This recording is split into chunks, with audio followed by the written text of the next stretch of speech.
Hi everyone, my name is Erin Elizabeth Wernberg. Thank you so much for choosing to be here with me today. Welcome back if you've been here before, and welcome if you are new here. Today we are talking about how envy can be a mirror of our own needs and how we can use envy to kind of further understand ourselves and develop our own understanding and compassion to ourselves further. So first I want to preface this just by saying that this is not, I'm not talking about someone with chronic envy. This isn't for people who have no self-awareness, have done no inner work, have done no, kind of interrogating of the self, of the shadow self, of the parts of us that maybe we've pushed back and rejected.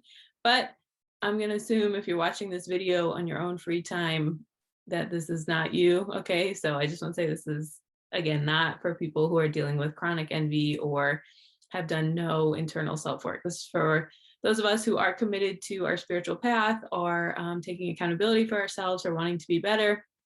And this is just another tool, a way we can further our relationship with ourselves. So now that we've said that, okay, what I want to say about envy, first of all, is that no matter how much spiritual growth we do, how much we try to learn about ourselves to, go deeper within the infinite well that is ourselves, we are human and we will never not be human. And so therefore we can't ever grow out of human emotions, even the ones that maybe don't feel the best to us, or maybe we think, oh well, I shouldn't be feeling this anymore because I've done so much spiritual work, right? That's not real. We're always a human, and our spiritual path just helps us understand the things that are going on inside of us more, instead of trying to pretend like they're not happening. And so with envy, this is one of those emotions that comes up and is kind of a toolkit for us. It's a way for us to turn inward and get more clarity within ourselves, instead of just like, oh, I'm so spiritually evolved, why am I still feeling envy? Or, whatever emotion is coming up that you're judging yourself for having. So it's not so much about not feeling envy. It's about what you can do once you're aware you have that feeling, and how to kind of process that and use that again to continue to develop your relationship with yourself. So I'm in no way, of course, shaming anyone who feels envy or these feelings come up for you in whatever situation you're in. This is just kind of what to do when that happens. And so, like I said, chronic envy, we're not really talking about here. Chronic envy might be something that you need to do some deeper healing on. You need to work within yourself and look within yourself further of like, where is this coming from? All of that. This is more of like, you just get hit with envy when you've been feeling peaceful, or you just have like an envious thought connected to like a particular item or circumstance or something, like one area of your life. Like, we can just kind of look a little bit further. That's the envy we're talking about today. And so, like I said, the emotions, they're clues to inside of us. They let us know what's going on. It rarely has to do with the other person. It's just our ego is running a story about us all the time. Our subconscious mind is always running stories about us. And so what the ego wants to do, instead of, turning inward and kind of being like, what's my role in this? It always wants to project outward. And the ego loves evidence. And so if it can find something outside of us to convince ourselves a story about ourselves is real, then that's what it wants to do. And again, the ego is just trying to protect us, it's trying to separate so we're not vulnerable.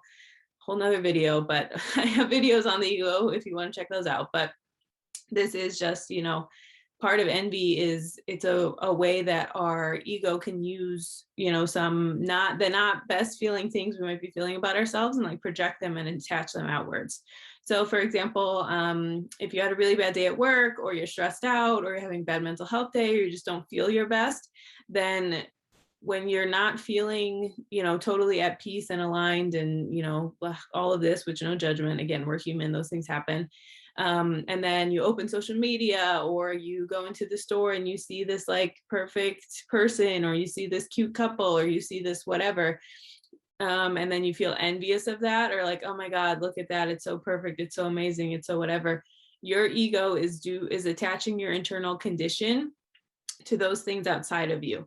Because the ego, again, is very clever. And so it could be that you are attaching, you don't feel the best, and then you see this person who has like a really great outfit on, and you're just like, wow, they have it together, their life is so perfect, they're whatever, because you're feeling emotionally off, and you're feeling like, I had a bad day, so something's wrong with me, and I'll never get over this. And, whatever the subconscious mind is doing, running so many thoughts that we can't even be aware of. And so it takes those and then projects that onto a situation that our ego can just decide, oh, that person looks perfect. But you don't know, that person could be having a bad day too. They could be struggling with something in their life. They could be, it could be the first time that they put on a nice outfit in 4 months. We don't know, But so this is just, again, the ego taking something and then being able to look at something with envy, and because it's too painful, or we don't have enough self-awareness, or we don't interrogate the thought enough to realize that some of our own need isn't being met. That could be we need to self-nurture, it could be we need to self-soothe, it could be maybe just we've internalized something from the day. This is, again, the part of the work that is our own individual, but just to give you ideas, these are the things that are going on. And so then it's up to us to be like, okay, well, what about that particular thing triggered me into, projecting this need that I'm not giving myself outward? And so, again, this could be any situation, right? And sometimes the important thing with envy is sometimes maybe we might think, okay, well, I'm envious of this couple here that I see that looks cute and perfect and totally in love, according to me, even though I don't know them at all. And so I'm jealous because I'm not in a relationship, or my relationship isn't as perfect, or whatever. Or, it could be that you see someone like in a $1 million car and you're like, wow, I want that car. But then part of you is like, wait, do I even want that? And so the ego, because I said the ego is very clever, you really have to turn inward and ask your heart, what this thing I'm envious of, what am I actually envious of? What is my need that isn't being met that I'm projecting onto this situation? So for example, for the couple that looks perfect, right? Is it that you actually are unsatisfied with your current life, or feel like something, it's not as great as you think it is? Or is it like you had a day where you had a doctor's appointment and like your stability within yourself got shaken up, and so now you're looking to something external to confirm that you're stable and grounded and things are going to be okay?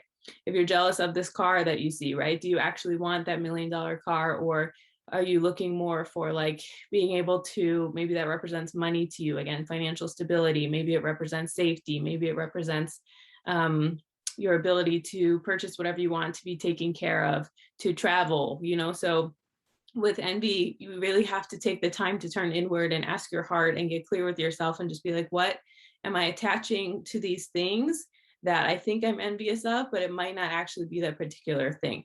And so again, this isn't like the best thing to do. Again, easier said than done. Trying not to judge yourself, but it's to reframe the envy as a way of like identifying, okay, I'm feeling envy. Don't like how this feels. Not judge yourself for having that. And then again, because remember, you're human, we're never above these human experiences, especially based on what we're going through in our life. The day we're having, we might just be energetically off that day, right? And then what you want to do from there is kind of, again, flush out, what is my heart really desiring in this moment, right? Or am I just craving safety in this moment? Am I craving stability? Am I craving like, okay, this is something that could represent this wounding that's activated for me that I didn't even realize in this moment. And so again, envy, it might not be crystal, like the exact line crystal clear of like, well, I'm envious that this person won a marathon, so I need to run a marathon. It could just be, well, I want to take better care of myself, or I want to physically be there for myself in a way I haven't been. And so kind of really turning inward and just identifying that envy can show up, again, maybe not in a direct way for ourselves, but it's still up to us to kind of hear it, listen to it, not judge ourselves, just get really clear about what could be going on within us that might be pushing us to, again, really feel like I'm envious of this thing, but am I? Right. And then a way you can kind of like affirm yourself through that is, maybe you're getting really triggered because you're seeing all these things outside of you and you're like, well, why is it for everyone else but not for me? But just remember, the universe, God, your higher power is like a protecting friend for you. It's a supportive, loving, caring, nurturing energy for you. And so seeing that stuff is not a punishment. It's not a test. It's not waving it in front of you. It's not being like, haha, you'll never have this, right? It's showing that it's like a reflection of like, if these things are possible for these other people, then that means it's possible for you. Trying to look at it as possibility, and these things can happen for you, instead of like a judgment thing of like, oh my God, this is happening for everyone else, but not for me. What's wrong with me? And that also could be a source of the envy, right? If you don't feel taken care of, you don't feel like your needs are being heard, right? And so a lot of this envy, again, is just looking at, okay, if I really believe in an abundant, peaceful, kind higher power, which that's the only kind that exists, okay? If I really believe in that, and if I really believe that, you know, me wanting something outside of me, the only reason why we want things outside of us is because we think that they're going to make us happier or more at peace or more fulfilled or whatever. And that's true to some degree, of course, right? But obviously sometimes it's not to the extent that we think it is, or not, you know, to that level of power giving away that we think it is. And so here it's again about envy. It's just about like really turning inward, really sitting with yourself, getting still. You can journal, you can meditate, you can deep breathe, you can pray to be shown the answer. Just really asking yourself, what am I being shown? Like, what is being activated within me that's attaching to this particular thing to mean something about myself that I don't need to be? Or how am I using this thing to prove something about myself when that's not actually what I'm envious of or what I'm actually craving? And really just turn inward and be honest with yourself and just really, again, look at, okay, it might not be that particular thing, but I noticed, you know, when I was jealous of this person being an entrepreneur, I was jealous of their freedom. Maybe, you know, working a 9 to 5 is better for me, but I still want to be able to be creative and free in my job. But doesn't mean you have to go and become an entrepreneur right away, right? So a lot of times we attach some of these emotions, some of our values, some of our worth to things outside of us, which again can be healthy to a certain degree. But as we get deeper in our healing path and understanding ourselves, the envy can come from a place of, well, it has to be this exact way because I can't touch that emotion or have the same path as this other person unless I have this, or this thing. Okay, that's everything I have for you today. Just remember, envy can be a mirror of your own needs if you're doing your own work and you're being thoughtful and you're being reflective. And it's no reason to judge yourself. It's part of the human experience. It's part of why we're all here. And yeah, just go easy on yourself like usual. Was always my advice. And if you ever want any more information about me, all that is linked below. Thank you so much for choosing to be here with me today. And I hope you have a wonderful day.